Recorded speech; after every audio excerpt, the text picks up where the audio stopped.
Ketemu lagi di channel YouTube saya. Saya hari ini akan bercerita tentang satu daerah yang cukup terkenal di Bandung, namanya daerah Raja Mandala. Judul presentasi saya Pesona Raja Mandala ini dipresentasikan di acaranya Olimpiade Geografi Geosains di ITB. Akan saya presentasikan ulang untuk eee, sebagai konten YouTube saya. Nah, di cover ini saya memilih dua gambar. Gambar yang pertama itu yang sebelah kiri adalah gambar sebuah cerita terkenal di Indonesia, cerita Si Buta dari Gua Hantu. Ceritanya tentang seorang eee, pendekar yang berasal dari suatu daerah. Dia tuh punya niat balas dendam. Ada monyet namanya si Kliwon. Nah, dia tuh di cerita ini karyanya Ganesh Teha ditulis ulang oleh 3 orang eee, komikus, dan judulnya adalah Raja Mandala. Jadi Raja Mandala ini terinspirasi dari daerah Karsaja Mandala. Dan gambar yang kedua, yang sebelah kanan ini adalah gambar pelukis dari Belgia dari abad ke-19 namanya Antoine Payen, gurunya dari Raden Saleh. Dia berkunjung ke Bandung sekitar 1818 untuk bekerja menjadi pelukis dari pemerintah kolonial. Jadi dia membantu peneliti ketika itu Reinward dan Blume yang sedang butuh banyak informasi tentang Hindia Belanda. Jadi dia tugasnya melukis. Nah, dia melukis ini lukisannya tentang Citarum di Raja Mandala yang sangat indah. Dari zaman itu sudah sangat indah dan sekarang pun masih menjadi tempat yang sangat menarik. Nah, seperti biasanya dalam ekskursi geowisata, geotour, geotrek, biasanya kita berkumpul di suatu tempat, misalkan di Museum Geologi atau di depan ITB. Kalau kami biasanya depan ITB. Tujuannya untuk perkenalan, sekalian berkumpul biar semuanya bisa udah setelah ketika semua sudah berkumpul bisa berangkat sama-sama naik bis, naik truk, atau naik angkot gitu ya naik travel gitu ke lokasi tempat kita wisata. Nah, hari ini kita akan mendatangi beberapa tempat. Yang pertama itu adalah Gunung Hawu, Pasir Pabeasan. Kita masuk dari situ Ciburuy. Kemudian yang kedua kita ke Pasir Ketu-Ketu, Gunung Bengkung, lihat ada apa di sana, bisa cerita apa di sana. Kemudian ketiga kita ke Stone Garden, Gunung Masigit. Kemudian keempat kita ke Gua Pawon, kemudian ke Gunung Guha, lalu ke Gunung Nunang atau Gunung Guha Walet, dan terakhir kita akan finish di Sangiang Tikoro. Ini kalau misalkan kita jalani seharian, mungkin kita akan dari pagi sampai sore, mungkin dari jam 7 pagi sampai jam 5 sore. Dan kita mungkin kembali ke Bandung jam 6 gitu, jam 7 malam. Kalau kita jalani beneran itu ya. Tapi kita akan ringkas mungkin 1 jam aja. Ini adalah gambaran eh, Cekungan Bandung. Cekungan Bandung itu yang tengah ini sebuah dataran di tengah-tengah, dan kita bisa tahu semuanya di sebelah utara kita punya kompleks gunung api Gunung Sunda, yaitu Gunung Tangkuban Perahu dan Gunung Burangrang. Kemudian depannya kita punya Sesar Lembang, lalu sebelah sana kita punya Gunung Bukit Tunggul, Gunung Manglayang, Palasari. Ke sebelah barat kita punya Gunung Bukit Jarian, Gunung Karembi. Sebelah selatan kita punya Malabar, Gunung Wayang, Windu, kemudian Gunung Tilu, Gunung Patuha. Sebelah tenggara kita punya perbukitan Cirilin, perbukitan tua, vulkanik tua. Kemudian kita punya ini Bendungan Saguling, Danau Saguling yang menjari. Kemudian ada pematang tengah samudra, eh, pematang tengah samudra, dan terakhir kita akan ke daerah sebelah sini, sebelah barat di Raja Mandala. Kalau kita bikin petanya kurang lebih gambarannya kayak gini, ada tempat-tempat yang penting dan ini semua tempat ini punya ceritanya masing-masing, jadi bisa kita bikin geowisata ke tempat-tempat. Nah, kita akan fokus di sebelah barat, di Pegunungan Raja Mandala. Kita dapat beberapa tempat yang menarik, misalkan Canging Tikoro, ada dan seterusnya. Oke. Nah, ini adalah gambaran kalau misalkan kita ke Raja Mandala itu biasanya kita bisa naik bis, bisnya dari alun-alun, ada jurusan Ciburuy alun-alun, ongkosnya mungkin sekitar 8.000 atau 10.000. Bisnya enak, udah ber-AC ini, bis yang biru ini bis Hino ini enak, nyaman. Tapi kalau zaman dulu bisnya kayak gini, bis Damri. bis Damri, Mersi ini ya, panas belum ada AC-nya, gerah gitu ya. Terus, kita akan mampir di Ciburuy, dari Ciburuy itu dekat ke lokasi kita pertama yaitu Gunung, Pasir Pabeasan dan Gunung Hawu. Nah, ini adalah Pasir Pabeasan kalau dilihat dari, Gunung Hawu. Saya akan memulai, perjalanan ini dengan membacakan sebuah puisi, puisi yang saya sangat senangi dari Ramadhan K.H. Ramadhan K.H. ini adalah sastrawan Sunda yang sangat terkenal, terutama dia itu biografer, dikenal sebagai biografer, menulis biografinya Inggit Garnasih, menulis biografinya, Ku Antar Kau ke Gerbang ya, dan menulis juga, biografinya, Soeharto. Eee, jadi ada, puisinya Dunia Tanah Kelahiran, eee, bunyinya seperti ini, izinkan saya membacakannya. Harum madu di mawar merah, mentari di tengah-tengah. Berbelit jalan ke Gunung Kapur antara Bandung dan Cianjur. Dan mawar merah gugur lagi, sisanya bertebaran di kekeringan hati. Dan belit jalan menghilang lagi, sisanya menyiram darah di nadi. Ini saya sangat suka puisi ini karena menggambarkan sekali kalau misalkan kita ke Raja Mandala tuh kita akan lihat seperti apa sih? Kita akan lihat jalan yang berkelok-kelok, ini jalan yang berkelok di desa ini jalan berkelok-kelok. Di tepi-tepi kirinya ada batu kapur yang berwarna putih dengan latar yang dihiasi oleh tanaman-tanaman yang kehijauan. Dan ini ditulis oleh Ramadhan K.H. tahun 58 sehingga kita bisa bayangkan bahwa ketika itu tuh masih asri gitu, belum belum sesumpek sekarang gitu. Maka dia bisa menulis puisi yang seperti ini yang sangat indah. Ini lukisannya digambar oleh dosen saya almarhum Pak Budi Brahmantio tahun 2003.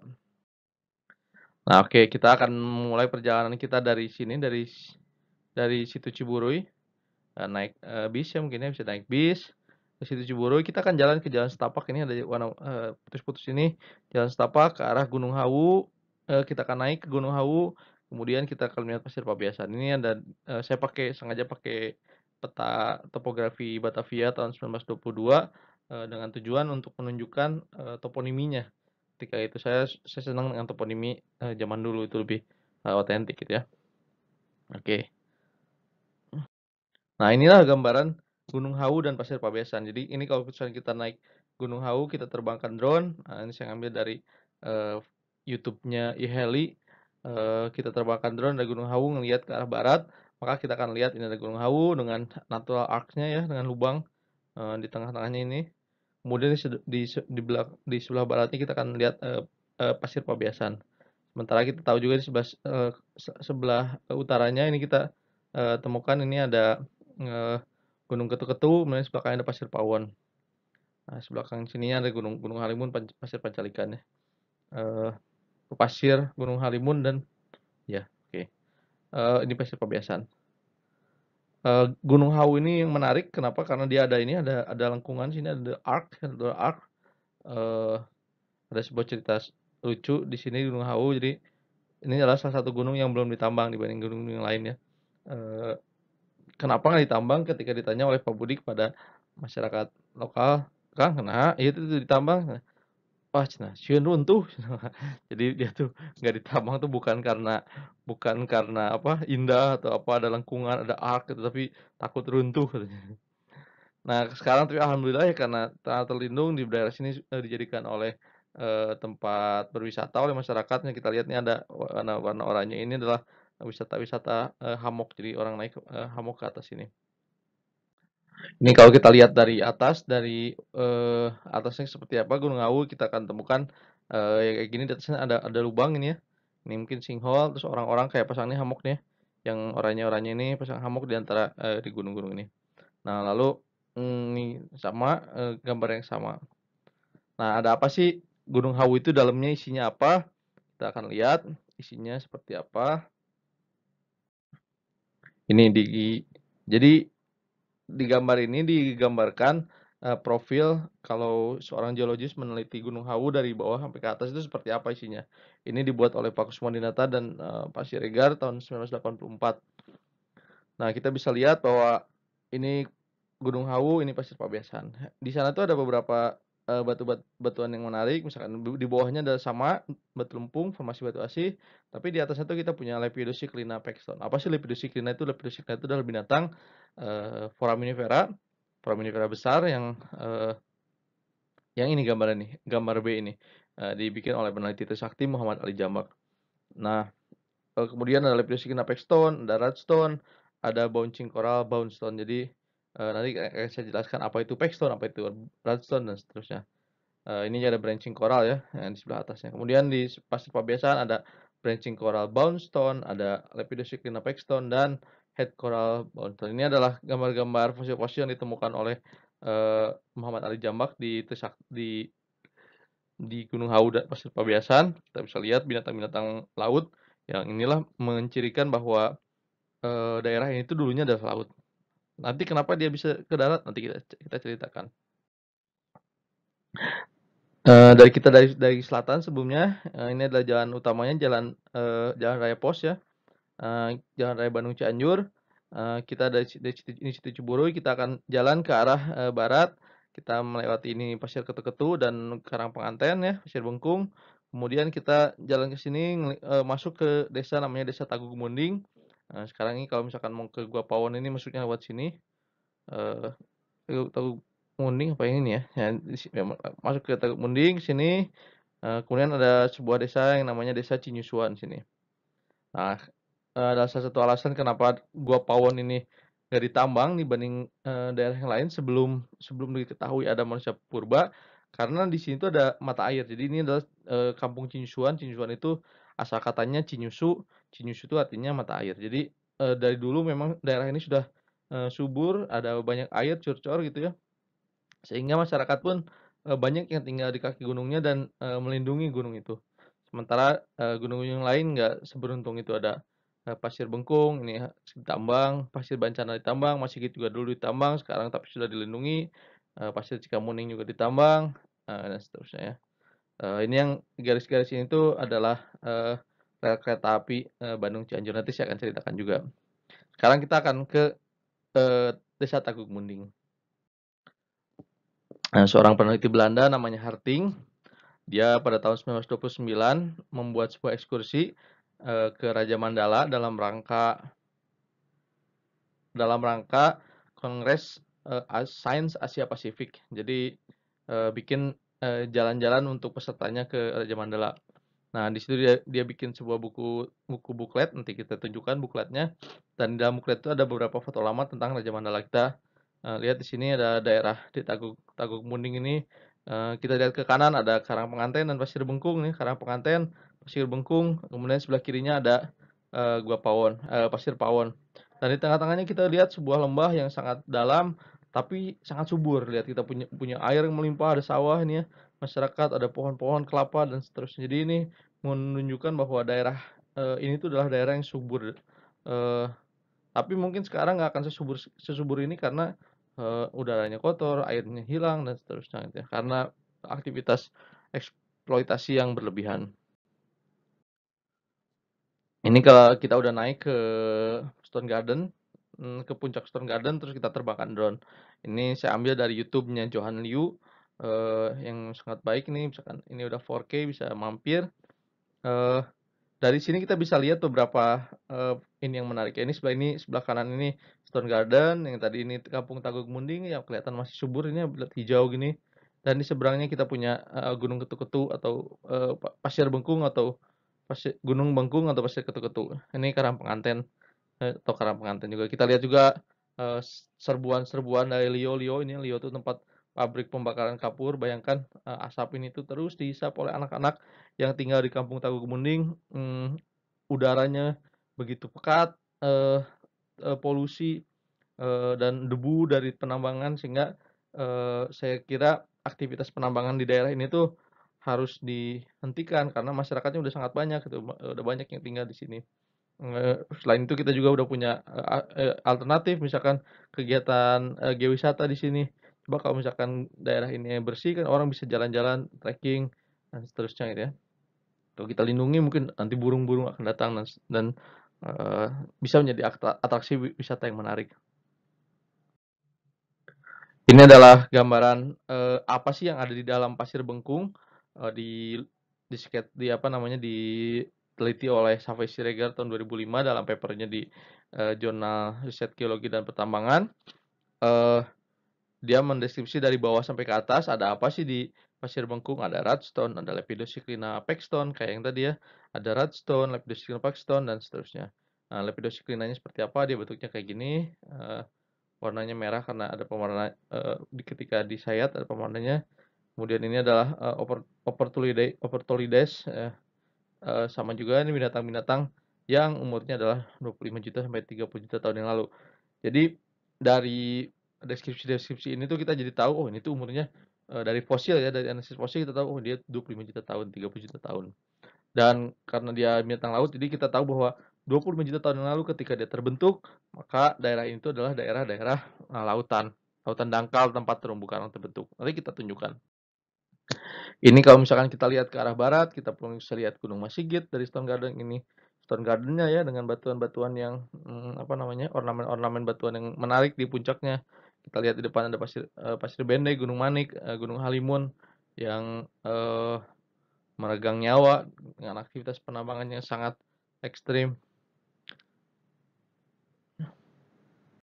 Kemudian ini juga gambarannya dari kalau kita terbangkan kita lihat ada seperti menara-menara kecil nih ya di puncaknya di Stone Garden, di puncak Pasir Pawon.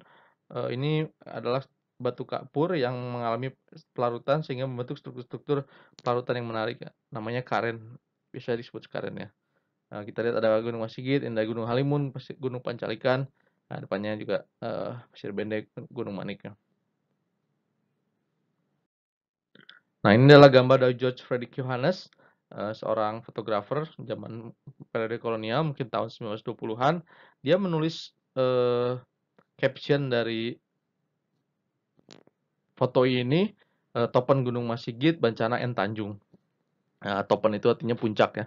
Nah, tapi saya nggak begitu yakin dengan deskripsi ini karena Gunung Masigit dengan Bencana itu harusnya bersebelahan. Masigit ya, tapi kita di sebelahnya ada Tanjung. Saya nggak tahu yang mana yang Masigit, yang mana Bencana, yang mana Tanjung. Ini mungkin yang ini mungkin Masigit. Ini mungkin Bencana, itu mungkin Tanjung, saya nggak tahu juga. Makanya dia juga saya kasih tanda tanya di sini. Tapi ini untuk memberikan gambaran bagaimana sih kondisi Batu Gamping ini ketika belum seperti sekarang. Kita bisa lihat ini ada pohon-pohon, sekali pohon itu ditebang, dihilangkan dari batu kapur, maka akan sangat sulit untuk menumbuhkannya kembali. Kita nggak bisa untuk memaksa menumbuhkan pohon di atas batu kapur karena tanahnya itu sangat tipis, lama sekali terbentuknya. Dan jadi tanaman tuh tumbuhnya tuh akarnya tuh menyusup ke dalam rekahan-rekahan. Jadi hampir tidak mungkin kita meng, meng, merekayasanya gitu, susah gitu. Makanya jangan kalau misalkan ada yang seperti itu, ada tanaman-tanaman itu jangan ditebang, jangan dibuang. Eee, karena nanti juga ketika dibuang maka akan merusak ornamen khas di bawahnya.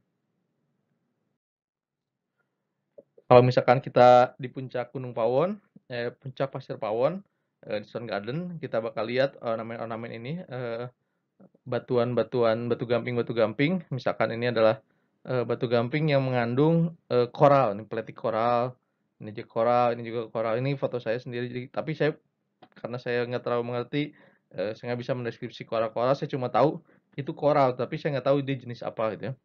Tapi saya tahu ini koral. Nah, jadi saya tunjukin ini, jadi kalau misalkan dari, mampir ke Stone Garden terus lihat batu-batu yang bentuknya kayak gini, nah itu dia, lautan ketika yang sisa-sisa lautan gitu ya. Ini adalah gambar dari Safei Siregar yang menggambarkan, foto-fotonya ya, peletik koral ini mungkin sama dengan, foto yang saya ambil, tapi karena beliau bisa mendeskripsi maka dia deskripsikan ada peletik koral itu yang bentuknya seperti seperti piring gitu ya, seperti piring bertingkat-tingkat gitu.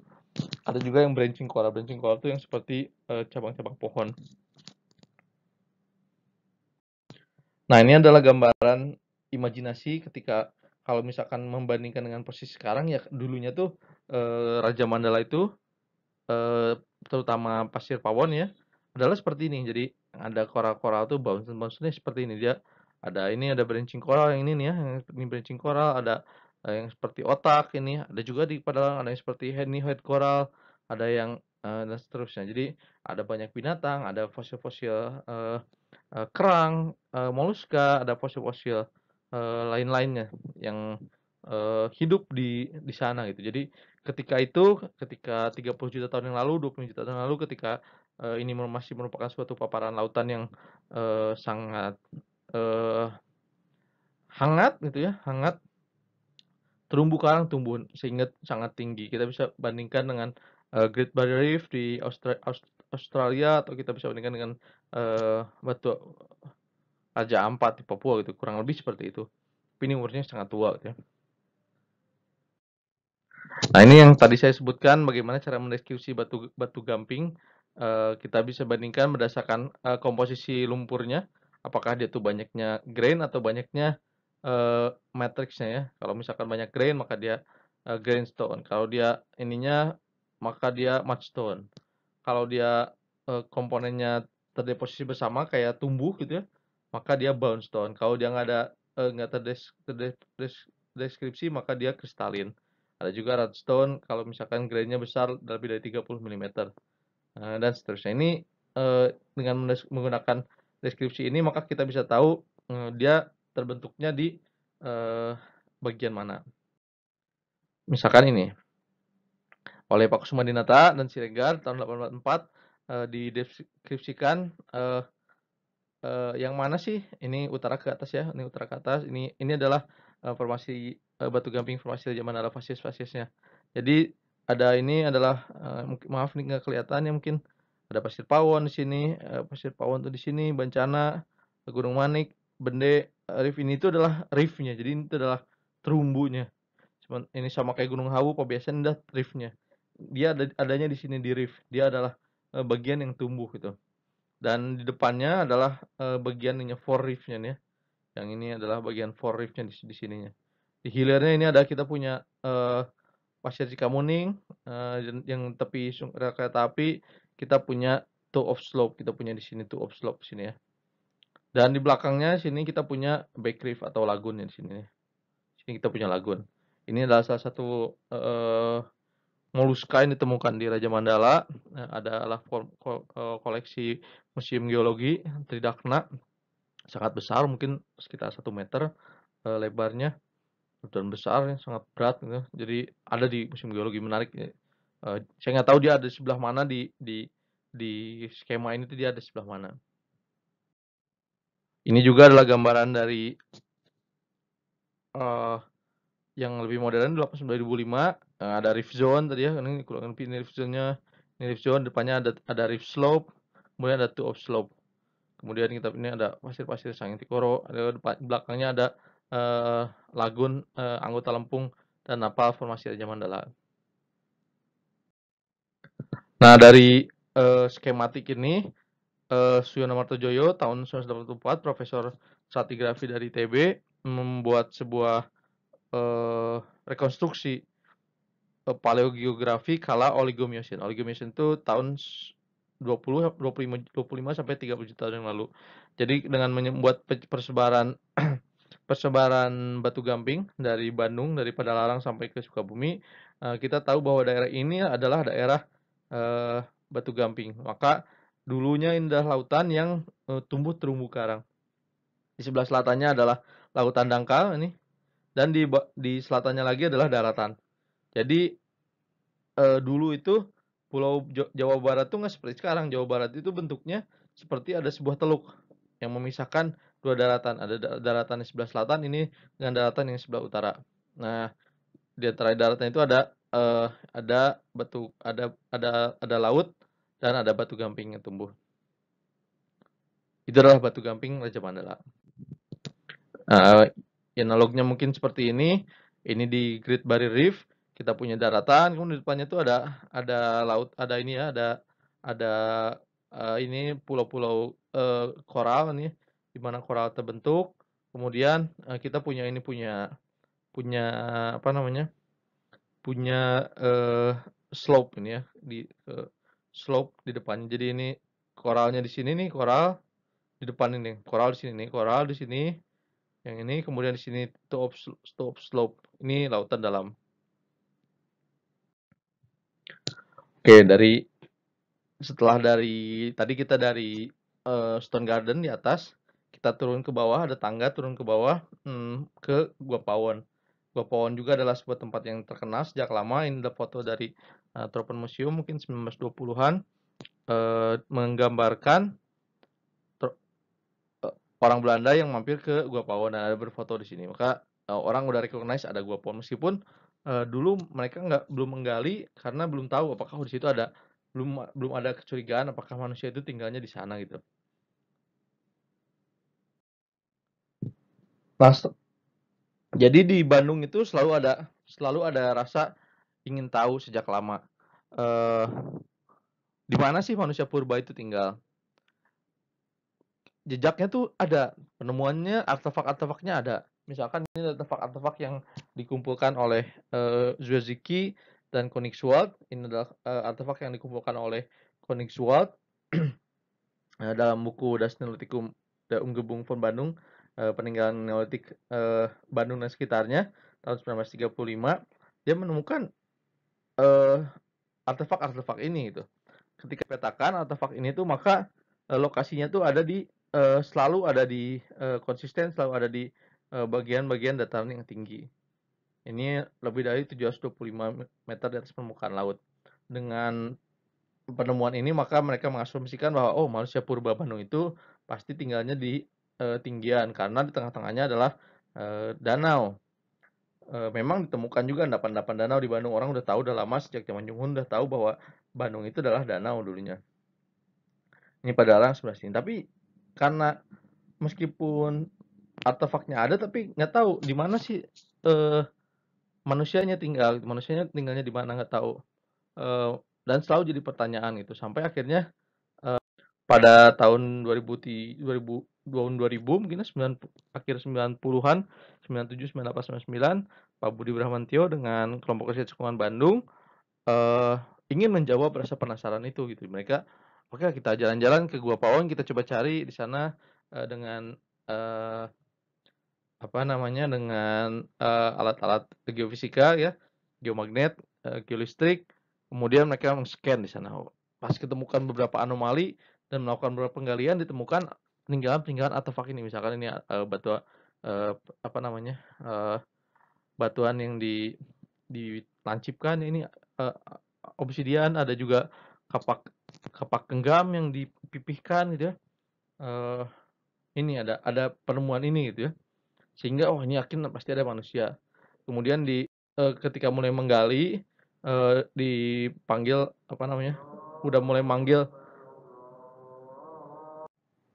Oke, nah ini sampai ditemukan oleh tahun 2003 oleh Pak Budi eh, dilaporkan ke Balar ya. Dan Balar melakukan eksplorasi tahun 2003 dan ditemukanlah fosil manusia pawon ini yang sedang meringkuk gitu ya, di dalam gua yang sekarang di pagar nih ya. Dan di tempat yang sama juga ditemukan gigi hiu. Ini gigi hiu yang dibolongi, jadi ini merupakan ornamen-ornamen hiasan itu ya, untuk kalung mungkin ya. Mereka udah bikin, ini saya ambil dari slide kuliahnya Pak Budi Brahmantio tahun 2011. Ini adalah guanya yang ada pagar nih, gua tempat manusia itu tinggal. Sepintas memang guanya tuh nyaman lah, jadi nggak ada kelelawar, jadi nggak bau, eh, pencahayaan bagus, eh, nggak terlalu gelap, nggak terlalu terang juga, terlindungi gitu. Lokasinya di sini, lokasinya di sini, dan ini adalah main room ya, kita bisa oh di sini nih lokasinya. Lokasinya di sini. eh, Sementara gua yang lebih besar di sebelah kiri ini guanya bau gitu, ada kelelawar sehingga oh nggak mungkin manusia purba tinggal di sini, pasti dia cari tempat yang lebih nyaman gitu. Saking pentingnya Gua Pawon maka pemerintah Jawa Barat melalui Museum Sibaduga membuat sebuah replika Gua Pawon di Museum Sibaduga, jadi biar tahu orang yang berkunjung udah tahu oh, ini adalah asal muasal dari manusia Sunda ya, itu eh, manusia Pawon ya. Ini replikanya ya kurang lebih dalamnya. Di Museum Sri Baduga juga saya menemukan sebuah replika arca megalitik yang dilaporkan ditemukan di sekitar Citatah. Jadi Citatah itu dekat dekat daerah sini juga ya, Citata, ini daerah Citata. Sehingga di sana tuh memang sejak lama sudah ada budaya menggelitik. Saya jadi teringat sebuah foto yang di-share oleh Pak Budi dalam kuliah juga, tentang, batu andesit berdiri yang ada di, Gua Pawon, ada di Pasir Pawon di Stone Garden itu. Ada batu andesit besar. Ini batu andesit ini menarik, kenapa? Karena dia tidak akan ditemukan di sekitar Batu Gamping. Meskipun ada sumber andesit di sini, tapi di puncak Batu Gamping nggak ada dia. Ini pasti dibawa oleh manusia, dan untuk membawa batu yang sebesar ini pasti tujuannya tuh bukan tujuan kesenangan, tapi tujuannya religi. Jadi memang mereka sudah pasti sudah gunakan Pasir Pawon itu untuk kegiatan-kegiatan peribadatan masa lampau itu. Ini adalah sebuah gambaran dari Pak Budi dalam komik Manusia Pawon, bagaimana sih manusia Pawon itu hidup ketika itu. 5.600 sampai 9.500 tahun yang lalu menurut penanggalan karbon dari Paul Fionri, peneliti Balai Arkeologi. Jadi ini Gua Pawon, kita punya beberapa gua, pintu masuk nih ya. Ada gua Ketu, tempat ada mata air mengalir, sehingga karena ada mata air di seberang di depan Gua Pawon ini menjadi daerah yang subur, ini rawa-rawa yang subur, dan pasti kalau di rawa-rawa banyak binatang-binatang. Nah, kita Pak Budi itu menggambarkan bahwa manusia Pawon itu berburu dengan tombak dari yang ada mata andesitnya, ini mata mata obsidian yang ditajamkan untuk sebagai pisau ya, sebagai mata tombak gitu kan. Dan mereka tuh kayak berkode, oke, kita serang, kita ambil, serang rusa ini ya, dia kasih tanda, oke, ayo let's go gitu ya. Jadi ini adalah gambarannya hmm, Gua Pawon ketika itu manusia Pawon. Jadi imajinasi yang berdasarkan fakta-fakta geologi dan arkeologi yang ditemukan. Oke, dari Gua Pawon, ini Gua Pawon, kita akan lihat ke arah timur laut, ada jalan kereta api ini ya. Saya bakal cerita tentang jalan kereta api. Jalan kereta api ini dibangun tahun 1884, menghubungkan antara Batavia dengan Bandung. Jadi dulu itu kalau misalkan sebelum ada jalan kereta api, lewat Bandung tuh lewat sini, lewat jalan Repos ini, jalan yang merah ini. Dan lewat jalan merah ini tuh lama. Dari Batavia ke Bandung itu kalau menurut uh, menurut uh, menurut Yung-hoon itu mungkin antara 4 hari, 3 hari perjalanan. Itu cepat-cepatnya 3 hari, 4 hari. Jadi dari Batavia terus ke Bogor nginep semalam, dari Bogor ke Cianjur nginep semalam, dari Cianjur ke Bandung nginep semalam. Itu bisa 3 hari atau 4 hari lah. Nah, dan melewati rute yang sangat terjal. Di sini ada rute Batu Kapur ini ya, sangat terjal, menyeberangi Sungai Citarum dengan Sungai Cisokan. Tapi sejak dibangun kereta api tahun 1884 diresmikan, maka Bandung itu tumbuh dengan sangat cepat, masyarakat bisa jumlah penduduknya meningkat. eh, Batavia Bandung bisa tempuh dalam 9 jam ya. Jadi jalurnya itu dari Batavia ke Bogor, kemudian ke Cianjur dan ke Bandung sekitar 9 sampai 10 jam. Jalan di sekitar Cipatat itu adalah jalan yang sangat ekstrim. Sampai sekarang jalur Bandung Cianjur itu putusnya di sana. Jadi putusnya di daerah Cipatat karena jalurnya ekstrim. Ini adalah sebuah gambaran bagaimana ekstrimnya jalan itu pada tahun 1980-an atau 1920-an. Dalam database-nya Topan Museum saya menemukan sebuah foto longsor yang menghantam ini jalan kereta api ya. Longsor ini dipicu oleh earthmoving. Earthmoving itu earthquake atau gempa bumi. Jadi kalau misalkan dalam cerita-cerita itu, kalau jalur kereta api itu maksimal kemiringannya itu 30 per mil. Jadi 30 per mil itu artinya 30 meter per 1000 ya. Tapi 30 per mil ya. Tapi di Raja Mandala di Cipatat itu terutama itu 36 per mil. Jadi terjal. Makanya kereta juga harus lambat, jadi kereta tuh nggak bisa cepat di sini tuh. Kegiatan penambangan juga adalah kegiatan yang bukan kegiatan yang baru, memang sejak dulu juga sudah ada kegiatan penambangan. Misalkan di ini di Tagug Apu ya udah ada pabrik pembakaran kapur. Ini tambang-tambang, nih foto zaman dulunya kurang lebih ya kayak gini lah kondisinya. Oke, nah biasanya kalau misalkan sudah dari Gua Pawon itu udah tengah hari, mungkin jam 1 gitu ya, kita bisa makan siang. Saya biasanya makan siang eh, di sini, di restoran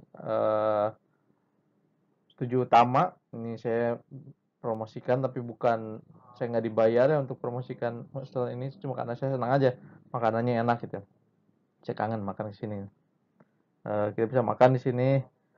Sedikit intermezzo aja tentang makanan. Di Padalarang ada beberapa makanan khas, misalkan ini adalah di sebelah kiri ini adalah peyem ya, peyem Bandung. Sangat khas dari Padalarang, tergantung gitu ya dengan biasanya sama dengan toko-toko yang jual cabai-cabai kayu itu atau mobil-mobilan kayu. Ada juga buah lain, misalkan ini buah alkesa yang warna kuning. Ini saya sorot, kenapa? Karena dia tuh adalah buah ini tuh cuma saya temukan di Padalarang, saya nggak pernah temukan di tempat-tempat yang lain. Jadi endemik mungkin, atau endemik Padalarang atau gimana, nggak tahu. Rasanya tuh seperti sawo, saya nggak terlalu suka juga sebenarnya rasanya, tapi eh, ya dia khas sana, jadi harus dibahas ya. Oke, dari Padalarang, dari setelah makan siang kita akan melanjutkan perjalanan. Kita akan melihat ini Gunung Manik, ada Gunung Bende, Pasir Batu Nunggal, Gunung Balukbuk, Gunung Guha. Kita akan lihat Gunung Guha, tapi kita sebelumnya akan lihat dulu eh, daerah sini ya, Gunung Bende yang ada, Gunung Manik yang ada ini Kopassusnya. Nah, ini adalah gambarannya dari udara seperti apa. Gunung Bengkung sudah dikupas. Ini Gunung Hawu, Pasir Pabeasan, sini dikupas juga. Gunung Manik dikupas juga. Ini Tebing Citatah 48, Gunung Bende dikupas juga. Pasir Bancana dikupas juga. Tinggal ini Gunung Masigit, Stangada, Citatah, Puncak Gua Pawon ya. Jadi daerah sini yang masih yang tersisa. Kita akan lanjut lebih ke arah barat daya. Nah, kita akan lihat ini ya Gunung Guha. Sebelumnya saya harus tunjukkan dulu kenapa dia namanya Guha. Oh iya, nggak bisa ya. Jadi dia tuh namanya Guha karena ditemukan ada gua di sana. Kalau di peta itu tuh ada kelihatan Groot namanya tuh, gua ya. Gua dalam bahasa Belanda. Ini kita lihat sini, ini daerah yang tadi Citatah ya. Ini Gunung Guha. Kita lihat ya bentukannya tuh seperti tebing yang cukup terjal, tapi sekarang udah mulai dikupas-kupas. Ini akan menerus terus sampai ke Gunung Gawalet, ke Sukabumi, terus bentuknya seperti ini. Ini kita lihat di sini ada Gunung Burangrang, ini Gunung Citatah, ini Gunung Halimun ya. Gunung Halimun Padalarang ya, bukan Gunung Halimun Gunung Salak ya. Oke, tadi kita dari sebelah sana, kita akan terus ke arah barat daya. Kita akan lihat ini ada Pasir Sangyan Tikoro di sini dan Gunung Guha. Ini Guhanya beda, bukan Gunung Guha yang tadi. Ini Gunung Guha Walet namanya. Atau Juhun tuh menyebutnya Gunung Nungnang. Ada beberapa puncak yang menarik di sini, Puncak Larang, Puncak Kiara, yang di sini tuh merupakan tempat bobonya Danau Bandung. Nah, nanti kita coba lihat ya. Terus nanti kita bakal pertama ke Pasir Guha dulu, lalu kita ke menutup di Pasir Tikoro. Nah, ini adalah Gunung Guha. Bentuknya sangat distintif ya, sangat tegak, ini terjal ya, seperti berdiri gini. Di belakangnya ada endapan-endapan talus, ini endapan longsoran. Depannya mulai ditambang. Ini adalah Sungai Cinungnang namanya sebelah sini. Jadi dulu tuh ada orang ya jalan ke sini. Junghun pernah ke sini. Eh, Bentuknya kenapa kayak gini? Karena itu adalah sesar naik. Kenapa saya tahu sesar naik? Nanti saya ceritakan juga. Eh, Tegak nih ya, tegak gini. Lapisannya juga tegak ini, hampir hampir 90 derajat. Nah, pada tahun 1858 ada seorang seorang Jerman namanya Ferdinand von Hochstetter. Dia melakukan perjalanan ekspedisi keliling dunia, menulis bukunya Narrative of the Circumnavigation of the Globe by the Austrian Frigate, karena diperintahkan oleh kerajaan Austria, dia anggota dari ekspedisi kerajaan Austria, dan dia berkunjung ke Bandung. Tujuannya ke Bandung itu dia ingin bertemu dengan Franz Junghun. Franz Junghun itu adalah ilmuwan paling penting di Hindia Belanda ketika itu, 1858. Dia memimpin proyek pengembangan kina ya. Nah, ketika dia berkunjung ke Bandung, dia minta Junghun tolong dong temenin saya pengen lihat tempat-tempat yang kamu tulis di buku kamu, kata Hofstadter. Aduh nggak bisa nih, sibuk. Saya kasih aja asisten saya nemenin kamu, nanti kamu datang ke tempat ini nih. Salah satunya Gunung Nunang ini. Jadi difasilitasi oleh puluhan kuli ya, puluhan warga lokal, bawa barang, puluhan kuda dan seterusnya. Jadi perjalanannya itu sangat mewah. Nah, kita datang ketika ke Gunung Nunang, dia membuat sketsa, ada orang-orang ya, ada tangga-tangga di sini, dan ada apa namanya ini, orang manjat untuk nyari waletnya. Jadi dulu tuh daerah ini, daerah Cihea namanya tuh. Daerah Cihea itu sudah terkenal sebagai penghasil sarang burung walet. Uh, tapi Hofstadter ini seorang geologis, jadi penemuannya juga penemuan geologi. Apa sih penemuannya dia? Nah, yang pertama ini adalah penemuannya dia. Yang pertama tuh dia bilang lapisan batu gamping di Gunung Nunang itu tegak, dudukannya tegak. Tapi di dekatnya nggak jauh ada sarang tikor yang lapisannya datar. Nah, kenapa nih? Ada yang tegak, kini yang datar nggak nyambung gitu ya. Oh, berarti ada sesar di situ. Kemudian formasi batu gamping adalah batuan yang paling tua telah terganggu sehingga miring hampir tegak. Jadi terganggu karena penyesaran gitu ya, sesar-sesar. Kemudian ketika dia berjalan dari hulu ke hilir, yaitu melewati beberapa formasi batuan. Ada formasi batu volkanik, formasi batu pasir, dan kemudian formasi batu gamping. Di formasi volkanik dengan formasi batu pasir, lapisnya itu mengandung pecahan-pecahan batu gamping.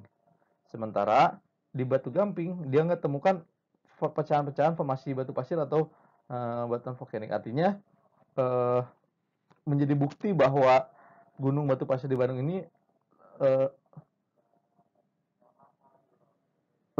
jadi gunung ini yang batu gamping ini paling tua dibandingkan yang lainnya. Karena ini gunung batu gamping Gunung Nunang adalah satu-satunya formasi yang tidak memiliki material vulkanik. Ketika itu diinterpretasikan terbentuk pada lingkungan laut yang tenang, kemudian terjadi periode erupsi aktif ya. Ini Zoziki dan Kohoven membuat sketsanya, bentuknya antrikrin aja sederhana, lapisannya tegak, jadi bentuknya kayak gini. Tapi apakah seperti ini? Enggak, ternyata lebih rumit. Ini tadi buku yang saya ceritakan, bukunya Harting, tahun 1929, ekskursi ke Raja Mandala dalam rangka Asia Pacific Scientific Congress ya. Dia bikin ini, saya scan dari Perpusnas Jakarta, buku ekskursinya itu. Di dalam bukunya ada peta geologi, ya ini juga peta geologinya menggambarkan ini sebaran formasi batu gampingnya seperti apa dari ini dari Pasir Pabeasan sampai Sanghyang Tikoro gitu ya, menerus gitu ya. Ini terus juga sampai ke Jamandala ke Sukabumi. Ini Sungai Citarum dan dia bikin penampang dari A ke B ini ya. Ini formasi Raja Mandala tuh yang miring ini, tegak ini ya. Tegak, dan dia tuh udah tahu juga ini bentuknya, ini lapisnya tua ya. Kemudian ada juga di sini di C ke D. Kalau di C ke D ini ada batuan andesit di sini dia. Ini yang sekarang ditambang intrusi andesit nih. Batuan andesit, oke. Makanya di sana di daerah sini daerah setelah 7 Tama tuh banyak perajin coet ya, perajin coet itu apa cobek gitu. Yang batunya di batu andesit kualitasnya sangat bagus. Bahkan dulu tante saya tuh sengaja beli ini tuh pengen oleh dari Bandung, pengen dibawainnya cobek gitu, berat. di pesawat berat, ngabisin bagasi. Oke, lanjut ya. Nah, ini jadi ini adalah rekonstruksi geologi dari batu gamping formasi Raja Mandala oleh Pak Dwi Harsono Nugroho dari ITB kerjasama dengan ExxonMobil tahun 2009. Ini Raja Mandala yang warna biru ya, batu kapurnya. Kita bisa lihat bahwa ketika dibikin penampang maka lapisannya tuh sangat rumit gitu. Kita lihat banyak sesar-sesar naik gitu ya. Sesar naik, banyak lipatan-lipatan terlipat gitu ya. Rumit gitu. Jadi ini adalah ketika dua batuan itu bertumbuk, ada tektonik tekanan gitu ya, saling menekan, maka akan terjadi sesar naik gitu. Ini adalah ketika terjadi pengangkatan mungkin ya jutaan tahun yang lalu. Tapi saya nggak terlalu paham masalah ini, ya, jadi nggak akan saya bahas. Saya cuma ingin menunjukkan bahwa batu gamping formasi Raja Mandala itu punya struktur geologi yang sangat rumit, dan sangat sangat pelit, complicated gitu. Jadi makanya kadang berulang, radstone-nya berulang, pekstone-nya berulang, dan seterusnya. Kan.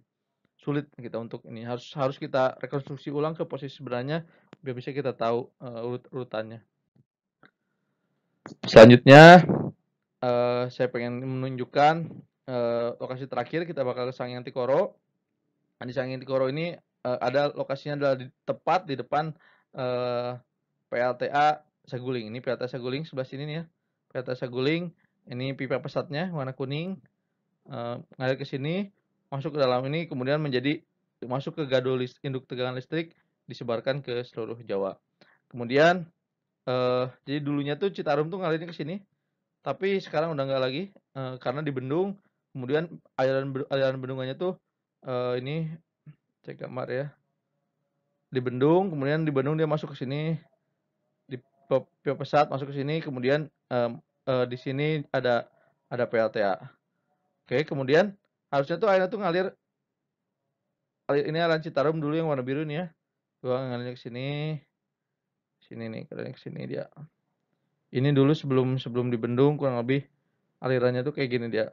Nah, aliran Citarum nih, oke.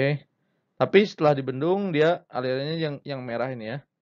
Nah, nggak cuma sekali dibendung, setelah dibendung di Sanghyang Tikoro di Saguling, dia dibendung lagi, setelah keluar langsung dibendung, kemudian dia bikin terowongan untuk keluar di sini. Di Powerhouse PLTA Raja Mandala.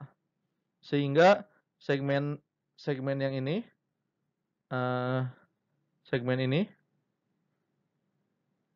ya. Jadi segmen ini tuh jadi kering. Segmen ini jadi kering, oke.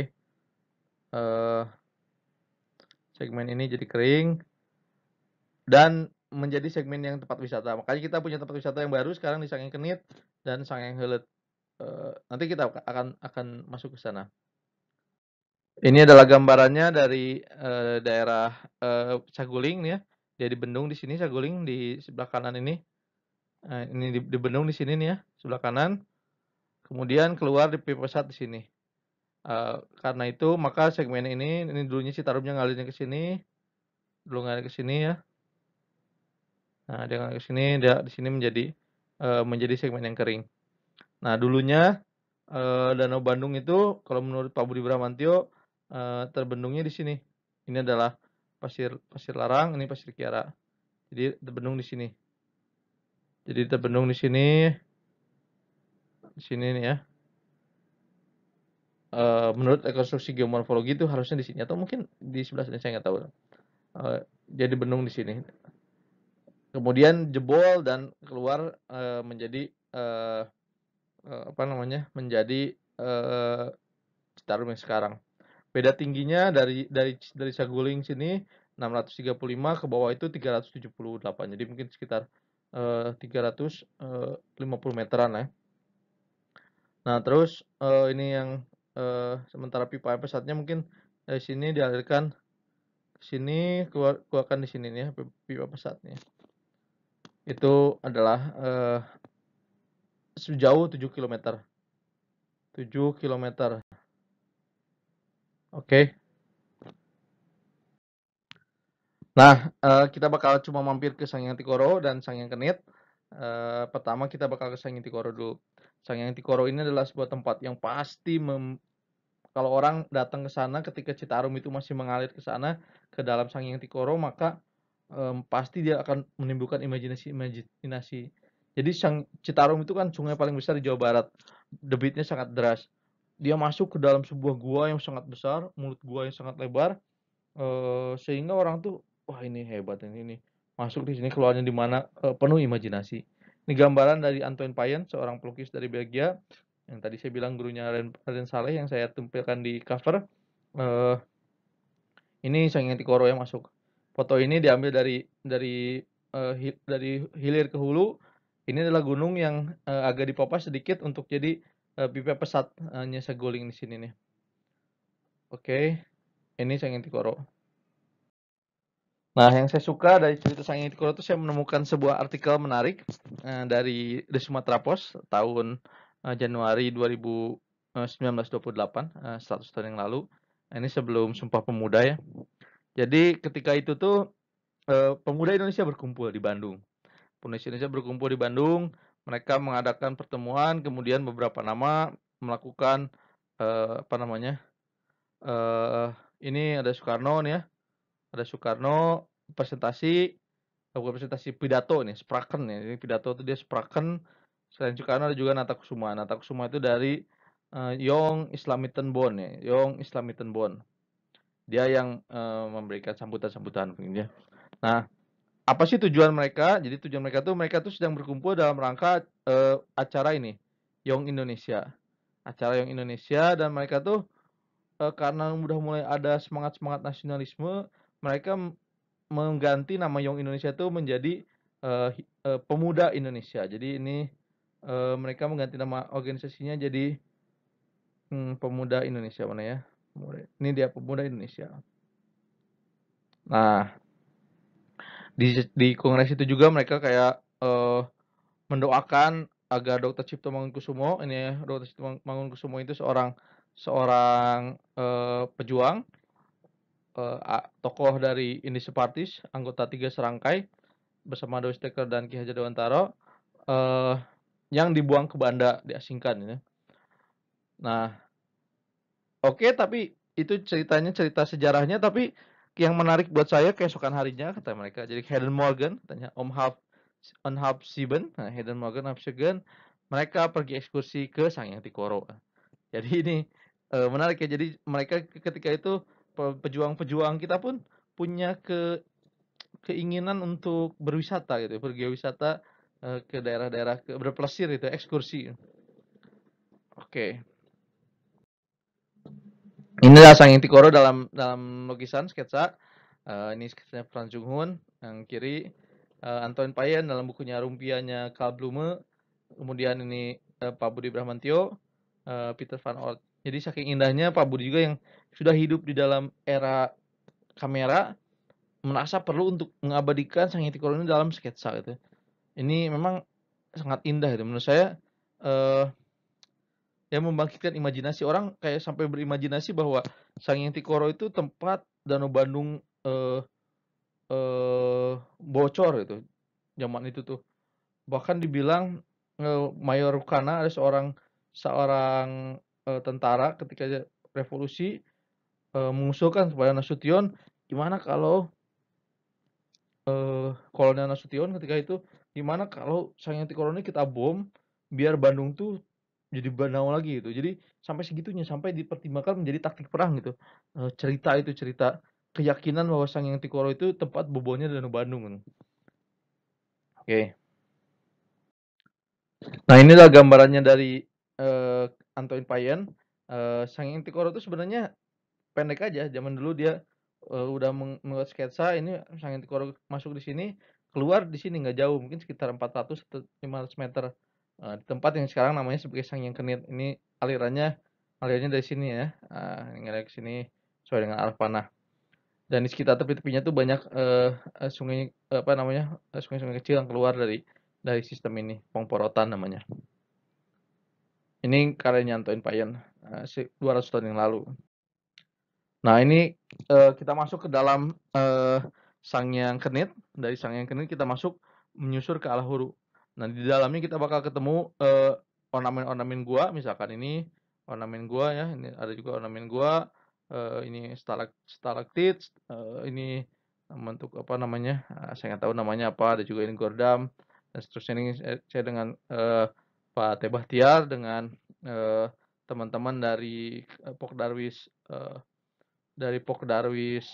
apa namanya, Sangyang Kenit ya. Ini fotonya difoto oleh Kang Denny Sugandi.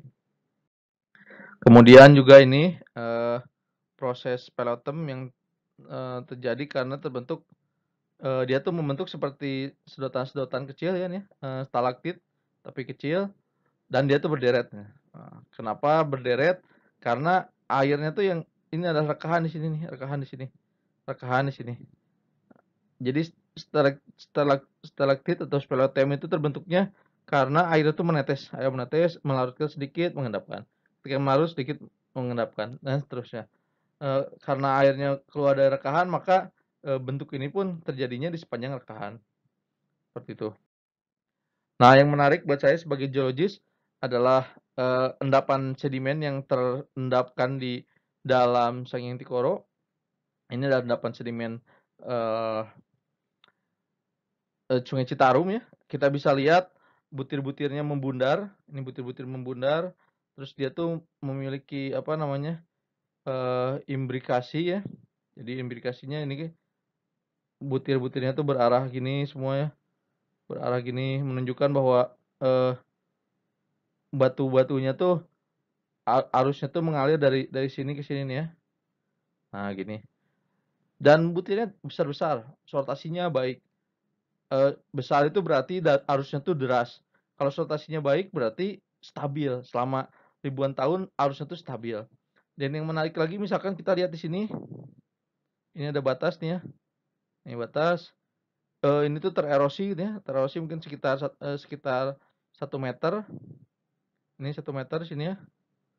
Nah ini tuh menunjukkan bahwa sungainya tuh berevolusi, jadi sungainya tuh nggak diam, sungainya tuh nggak gini aja mengendapkan, tapi, ketika mengendapkan sungainya belok, dia menggerus, membentuk, di sini menggerus ke sini ya, menggerus ke sini, menggerus gitu ya, sehingga lapisan sini menjadi seolah-olah membentuk teras. Selanjutnya di dalam sungai ini juga ada endapan-endapan banjir, beberapa kali momennya tuh, kebanjiran sehingga terendapkan mungkin sampai setinggi ini ya, setinggi, orang dewasa mungkin satu, ini ya, mungkin sekitar sekitar 1,5 meter tinggi banjirnya beberapa kali tergenang gitu. Ini sangat menarik menurut saya ketika saya masuk ke dalam, saya terpana dengan ini gitu. Nah, di beberapa tempat juga kita bakal, ketemu, apa namanya itu, yang dalam ini, jadi misalkan ada, paling dalam tuh seperut, maaf saya nggak masukin fotonya. Sebelum kita keluar di Sanging Tikoro tuh ada bagian yang seperut, apa namanya, kita harus basah. Jadi kalau ke sini nggak boleh, takut basah, harus berani basah gitu. Dan kita keluar di Sanging Tikoro. Ini dulu Sanging Tikoro sebelum airnya, dipindahkan ke terowongan, dibendung ya, ini airnya masih masuk sangat deras, menderu alirannya dan, eee, memancing imajinasi orang-orang yang melihatnya itu. Kita keluar di sini biasanya kemudian berfoto di sini dan kita jalan kaki kembali ke Sayangkenit. Dan seiring dengan ini maka berakhir juga presentasi saya. Terima kasih, kalau misalkan ada pertanyaan bisa langsung aja ketik di channel YouTube saya ini, saya insya Allah akan jawab. Kalau misalkan perlu slide presentasinya maka bisa kirimkan email aja ke saya di malikarahim91@gmail.com. Terima kasih, semoga bermanfaat. Assalamualaikum warahmatullahi wabarakatuh.